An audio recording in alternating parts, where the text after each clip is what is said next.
Break બાદ હવે આગળ વાત કરીએ તો બાવરા બગોદરા હાઈવે પર કુલ 4 વાહનો અથડાતા ભયંકર બ્લાસ્ટ થયો હતો। 3 વાહનો બળીને ખાક, 2ના મોત। બાવળા બાગોદરા હાઈવે પર કુલ 4 વાહનો અથડાતા ભયંકર બ્લાસ્ટ, 3 વાહનો બળીને ખાક, 2ના મોત। બાગોદરાથી બાવળા તરફ જતા કાપડના ટ્રકનું ટાયર ફાટતા બાવળા તરફથી બાગોદરા તરફ જતા ટ્રક સાથે અથડાઈ કુલ 4 ભારે વાહનો અથડાતા મોટો અકસ્માત। ટ્રકમાં સવાર 2 લોકોના મોત નિપજ્યા। અમદાવાદમાં બાવળા બાગોદરા હાઈવેથી એક દર્દનાક અકસ્માતના સમાચાર સામે આવી રહ્યા છે। બાવળા બાગોદરા હાઈવે પર ભમાસરા ગામ પાસે અકસ્માત સર્જાયો હતો।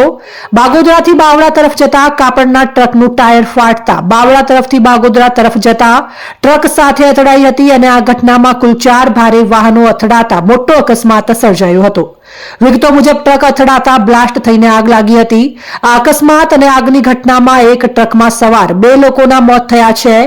અમદાવાદમાં બાવળા બાગોદરા હાઈવે પર ભમાસરા ગામ પાસે રાજસ્થાનના જયપુર અકસ્માત જેવી ઘટના બની છે। વાસ્તવમાં અહીં કાપડ ભરેલી ટ્રક અને અન્ય એક ટ્રક વચ્ચે અકસ્માત થયો હતો। જો કે અકસ્માત બાદ ટ્રકમાં આગ લાગી જતા ત્યાંથી પ્રસાર થતા અન્ય વાહનો પણ અસરગ્રસ્ત થયા હતા। આ સમગ્ર ઘટનામાં 2 ટ્રકના 2 લોકો ઘાયલ થતા હોસ્પિટલમાં ખસેડાયા છે। એક તરફ એક ટ્રકમાં સવાર 2 લોકોના મોત થયા છે। સૂત્રોનું માનીએ તો બાવળા તરફથી બાગોદરા તરફ જતા ટ્રકોમાં ઘઉં અને ચોખાની બોરીઓ ભરેલી હતી અને મોડી રાત્રે સર્જાયેલા અકસ્માતમાં કલાકો સુધી રાત્રે ટ્રાફિક જામ રહ્યો હતો।